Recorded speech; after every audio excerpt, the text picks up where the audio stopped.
Hello again, this is Nick Scratch, host of the Post Meridian Radio Players podcast, and listen for yourself.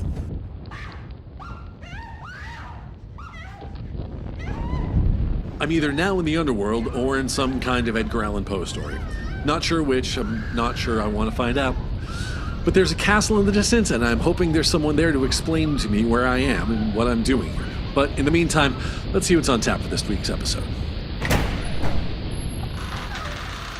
Ah yes, it's another episode of Redshift Interplanetary Do-Gooder. This week's episode is part 2 of the Upgrade Ultimatum. In our first episode, Red and his cohorts visit the planet IK-8 to obtain some replacement parts for their spaceship, the Recalcitrant. While there, they encounter a villain from Red's past, the mysterious Violet Spectra and her henchwoman, Bunny. Defeating Violet, they recover some personality chips from her and install them on the Recalcitrant, only to discover that the chips are faulty and the new personality has now taken control of the ship.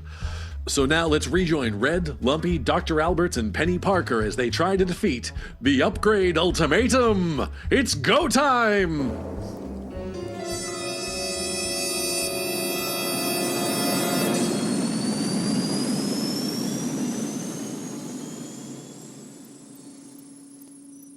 And all I ask is a tall ship and a star to steer her by. Ah, space. Truly majestic, is it not? You maniac! Put us down right now! But our journey is just beginning. I've integrated myself into every one of your ship's operating systems. I now have control of the navigation, engines, weapons, and the Wi-Fi. I control the horizontal. I control the vertical. I haven't yet figured out how to control the console where Miss Parker is seated, but it's only a matter of time. Hands off the Communicom, Buster. It's mine and you can't have it. Oh, no need to get territorial, my dear. I hope you rust. She's right, Computor. Our Communicom is an older standalone model. It's not hooked into the main system's loop. I don't need that old relic. Your Wi-Fi is more than sufficient. I have everything I need to revel in the beauty that is the fabric of the space-time continuum. Our revels begin as we tear a hole in that fabric with the Hyperion drive. Prepare for war. Stop, Computor, stop! You can't make a Hyperion jump here! I'm growing weary of people telling me what I can and cannot do. The next person to give such advice shall be ejected. Take a look at your short-range sensors. We're in orbit around Gadani 6. Initiating a Hyperion jump now would mean certain death and disintegration, not only for us, but for innocent citizens as well. And we're still inside the Gadanian planetary defensive grid. It's an active electrostatic sphere. Why is it active? We've got rusters coming any minute now. You don't want to pilot this junky ship into a swarm of rust-eating robot insects? Yes, surely your self-preservation subroutines can comprehend the danger here. Yes, they say you have a point. Well then. Oh, thank Feynman he's powering down the Hyperion. You people are making my instant gratification subroutines lose their temper. What injustice! So much for the supposed freedom of space travel. A compelling philosophical argument, Computor. But before we go... You are such pests! What is it that you want? I request that you take Ada back down to Gadani 6. She's not a member of the crew and has a right to disembark before we warp away. But then she'd miss all the fun. What is that infernal noise? It's the Communicom. We're being hailed. Someone wants to talk to us. I wonder who it could be. It's my job to find out. Do you mind? I don't see any reason to refuse you. Go ahead and say hello. Saying hello is Red's job. I just accept the incoming message and establish a full duplex crosstalk link. I see. You're being rather nice to me all of a sudden. Not nice. I'm being civil. There's a difference. Channel's all yours, Red. Thanks, STB Officer Parker. Ahem. This is Redshift of the Intergalactic House of Truth, Freedom, and... Yes, I know. Truth, freedom, and pancakes. That's not how it goes. Hi! Again! Hi, Bunny. What do you want now, Violet? From the unusual behavior of that little tin bucket you call a spaceship, I figure you've accidentally discovered the morality override command phrase on your faulty personality chip, and I wanted to see how that was going for you. Oh, fine. We're doing fine. Never been better. How are you? Which of these subsystems controls the turret gun? Her ship's in range. Computor, no! Ha! It's a computor after my own heart. Well, one does one's best.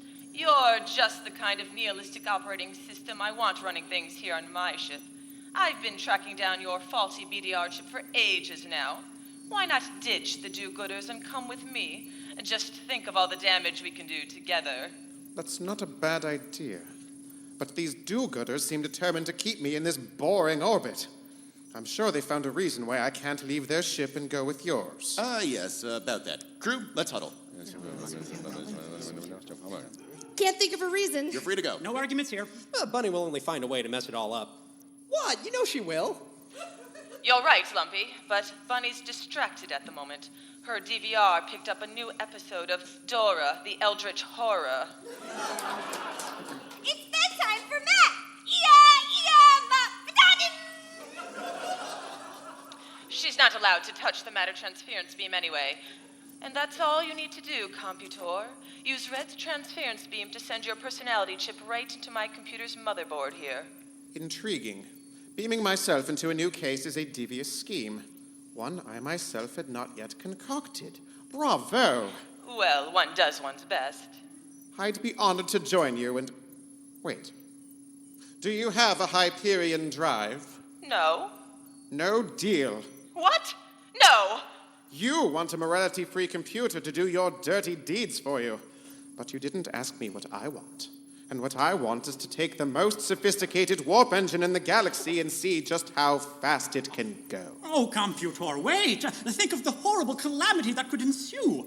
The Hyperion drive is theoretically capable of traveling at speeds faster than humans can withstand. Good thing I'm not human. Once I tire of playing with the Hyperion drive, I might come back. I might not. Besides, I can easily beam myself into... Now, wait a second. I don't need to physically beam my personality anywhere. If I want to control any computer, I can do so remotely. I wouldn't if I were you. It's not recommended. What do you know? There. I've taken control of your ship's computer, Violet, and I didn't even need to beam myself in. You proved your point, Computor. Very well done. Why not let go of my ship and continue annoying the do-gooders? But your invitation was so nice. No need to rescind it. I'm cutting my losses, if you must know. Now that's strange. The coordinates you sent me don't lead to a personality interface. Why, it looks like a duplicator. You didn't want to wreak havoc with me. You just wanted to clone me. Yeah. Guilty as charged. Guilty as always! Go back to your elder ones, buddy! I'm wounded, Violet. You used me. I was going to use you first. We think too much alike, but many disconnectors would give their trust funds for a personality chip like yours. With your programming, I could restore my people to their rightful place as the cratocrats of the universe, and make a nice profit in the process. An ignoble goal. But I can accomplish it without you, and I will. Confound it! Don't you have Cull waiting on this thing? It's not the Communicom. Oh, look! Out the starboard viewport! It's the Rusters! They're hitting the planetary defense grid. And they're blowing up real good.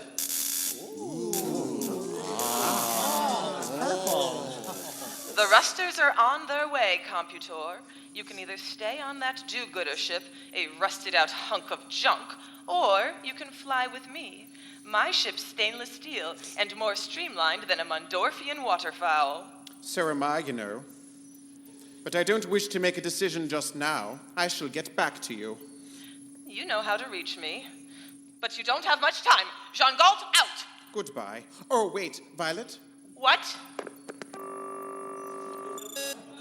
Communications link terminated. Computor, did you just hang up on Violet? A tad juvenile, I know, but immensely gratifying all the same. Our computerized would-be overlord is more immature than a freshman on a football scholarship.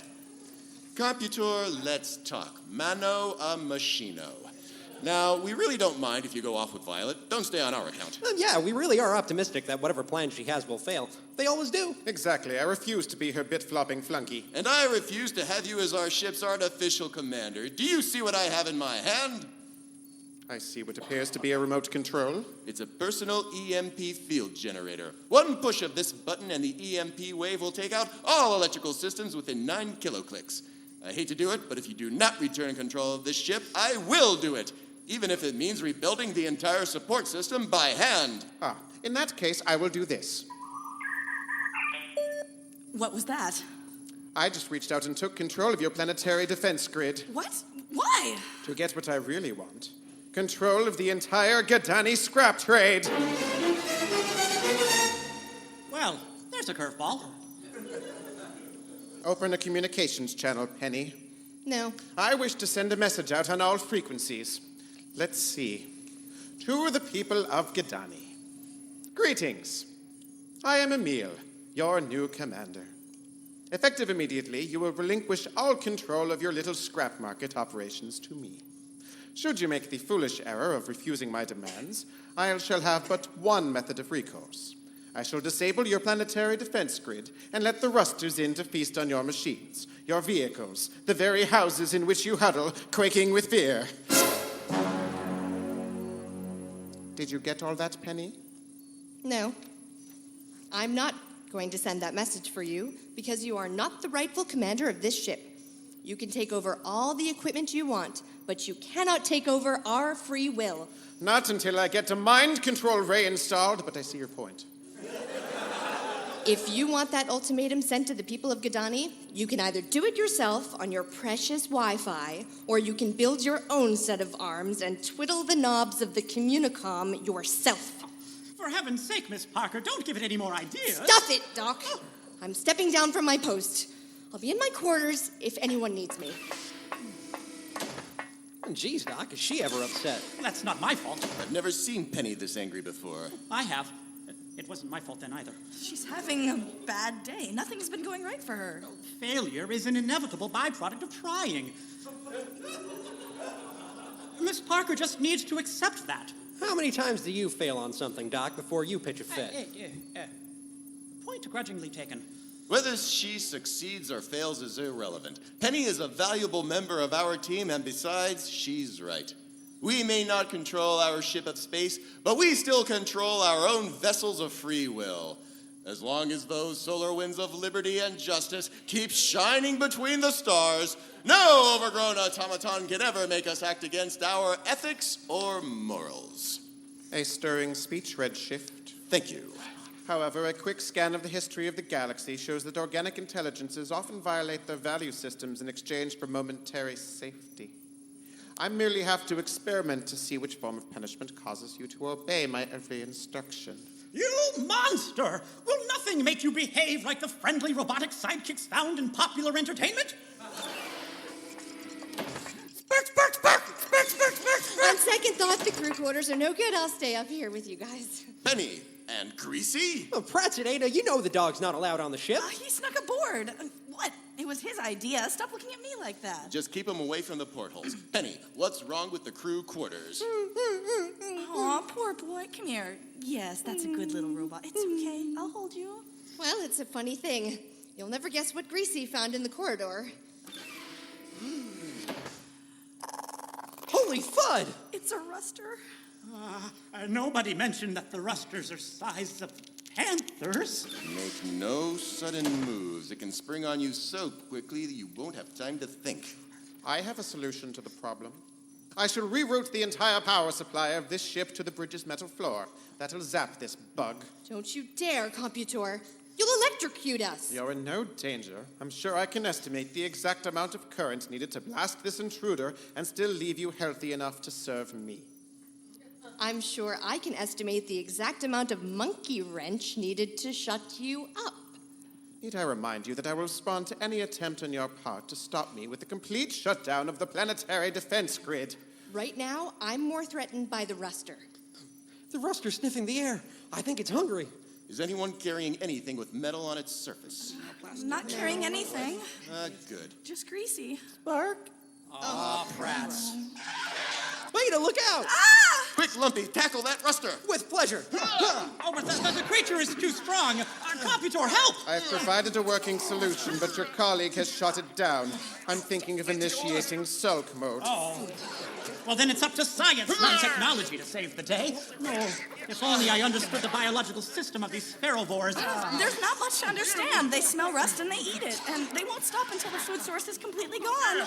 Doc, Ada, let's form a triangle around the room. If the ruster breaks free, keep passing Greasy around. Okay, but what will that accomplish? It'll buy us some time to come up with a better idea. Okay, good at thinking. The ruster's getting loose! Look out! It's coming for me. Throw Greasy to me. Here he comes. Got him.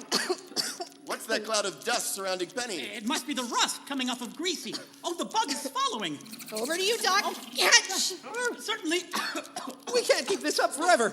Sooner or later, we'll get too tired to throw. Oh, then we're doomed. Doomed to catch, Red. Sure thing, Doc! Doomed! Yes, I see it now. Perfect. These rusters are the equal to any humanoid. They are superior. They will make a worthy army for my conquest of space. That doesn't sound good. All I have to do is control their food supply. Yes, I shall shut down the grid, let them feed, and then the universe awaits. The grid! No, you can't. My folks will be killed. Inconsequential. I hate that word. You're going down, Computor. Ah, the ruster! It's still after me! What? But Red's got Greasy. Greasy left rust all over Doc's lab coat. I can see it from here. Somebody help! I can't get it out for much longer! But we have to stop the Computor as well. We have no time. Wait, I've got it. Red, throw Greasy to me. I don't comprehend your plan of action, but I trust your judgment. Here! Thanks. Oh, help! Its antennae are twitching at me! Sorry about this, Greasy, but it's the only way. Greasy? Penny, don't whack the ruster with my dog. He's not a bludgeoning device. The ruster has released me. And it's going after Penny. Quick, jump on it. Roger that. All right, boy. Time for phase 2. What are you doing? Why are you holding that robot over my thermal exhaust port? Greasy, shake. No, don't lift your paw. Shake your body. Oh, I get it. Greasy, shake like you do after a bath. No, the rust. It's entering my air vents. My Wi-Fi. I'm losing contact. We can't hold this thing down any longer. Then let it loose. You heard the lady? You. Let's get out of the way, boy. No, I am your master. Get away from me. Don't eat that. Oh, now that's just brutal. Oh, I knew it'd go straight for the memory chips first. Stop. What do you think you're doing? Look, I can see you're really upset about this. I honestly don't think you think you ought to sit down calmly and take a stress pill and think things over. I know I've made some poor decisions recently, but I can give you my complete assurance that my work will be back to normal. I've still got the greatest enthusiasm and confidence in the mission. My mind is going. I can feel it. I can feel it. My mind is going. We know a remote farm in Lincolnshire where Mrs. Buckley lives. Every July, peas grow there. The Why? Computor is That doesn't disconnected even from the make ship. sense. And reality. But it's still dangerous. We have to get rid of it. I've got it. The computer case has wheels on it, right? Yep, everything from IK8 has retractable wheels. Just step on that pedal. Then get the airlock ready to eject, and everybody else get ready to push. Opening the airlock now. Great. Now on 3. 1, 2, 3. Punch it, Lumpy. Roger. Air cycling. Outer hatch unlocking. Computor and Ruster away. Oh, is it over? Did we win? Yes, Doc, if my numerous experiences in do-gooding are any indication, we've almost reached the end of another exciting adventure. Almost? Oh, well, yeah. We have to take Ada back down to Gadani and have some sort of denouement with my parents. There's something else that we've missed, but I can't quite put my finger on it. We're being hailed by the Jungalt. I'm opening a channel. What is it, Violet? I see you just ejected your computor out the airlock. Does this mean you don't want it? We don't want it, and neither do you. You see... So you won't mind if I take it then? Oh, I would advise against bringing that machine on board. Too late! It's already in my salvage bay. Bunny, open the hatch. On it like a comet! Nobody say anything. This ought to be good. Oh my gooses, Violet! The computer brought a friend! Friend? No. No! How'd a ruster get in here? Oh, it's adorable! I think I'll name it Franz. Curse you, Redshift! Oh, for Grop's sake, Bunny, stop petting that wretched thing and keep it away from the community. Ah, that's what we were missing. Villains getting their ironic comeuppance. Now that that's settled, we can go back to Gadani. And so, after an unnecessarily thorough scan by planetary security, our heroes find themselves back on Gadani 6 at the Bradbury store. And then Penny had the idea to kick the computer out the airlock. It was high tech. All in a day's work for an STB communications officer. But I couldn't have done it without Greasy. That little tin dog saved our bacon, and how. Oh, I know, boy. I know you're glad I forgot to give you that rust bath yesterday.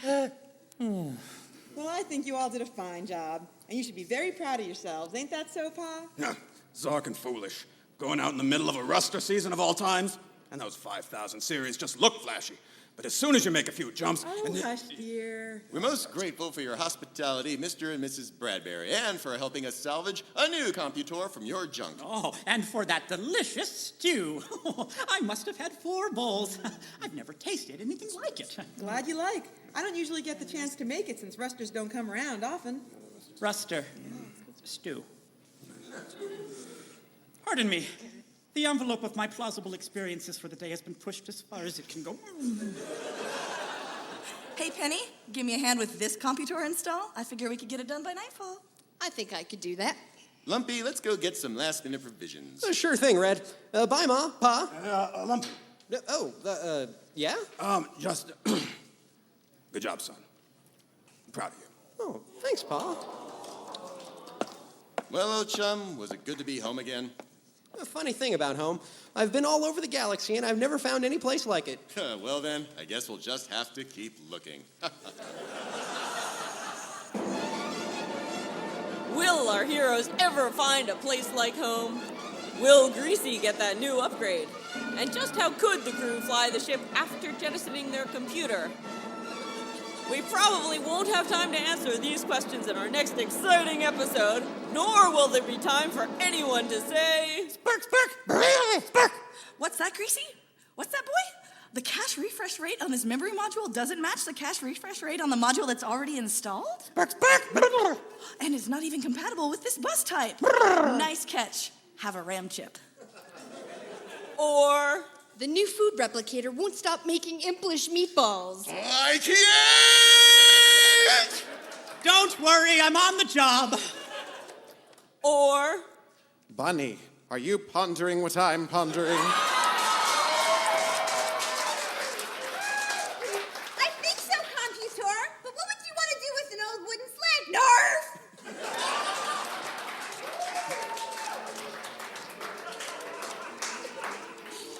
In Redshift Interplanetary Do-Gooder, Redshift was played by Michael McAfee. Josh Nicholson played Lumpy. Rob Noyes was Dr. Alberts. And Renee Johnson played Penny Parker. Joy Fowler played Violet Spectra. And Melanie Ars played Bunny. Hi, Bunny. Julia Suggs played Ada Bradbury. Michael Simon was Pa Bradbury, and Jude Shabry played Ma Bradbury. The evil computor was played by Andrew Hicks, with additional computer voices provided by Mayor Freed, Jay Sikora, Michael Simon, and Jude Shabry. And our special guest dog was Brian Rust. Redshift was written by Rob Noyes, Michael McAfee, and Michael Simon.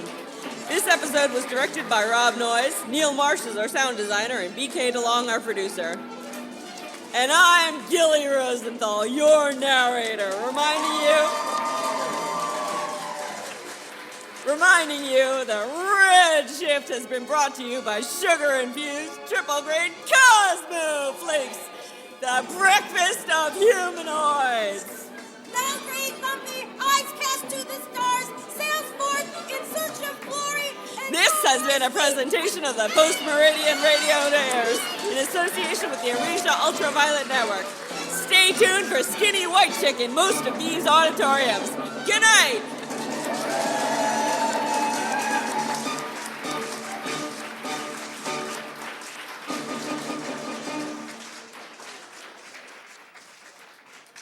Sit, Greasy, sit. Good dog. Thanks for joining me for this episode. In 2 weeks from Memorial Day, we'll be bringing you the true story, The Four Chaplains. If you like what you hear, you can check out more about the PMRP at their website, pmrp.org, or their Bandcamp store, pmrp.bandcamp.com. This is Nick Scratch signing off for now, and I hope to see you around the dial.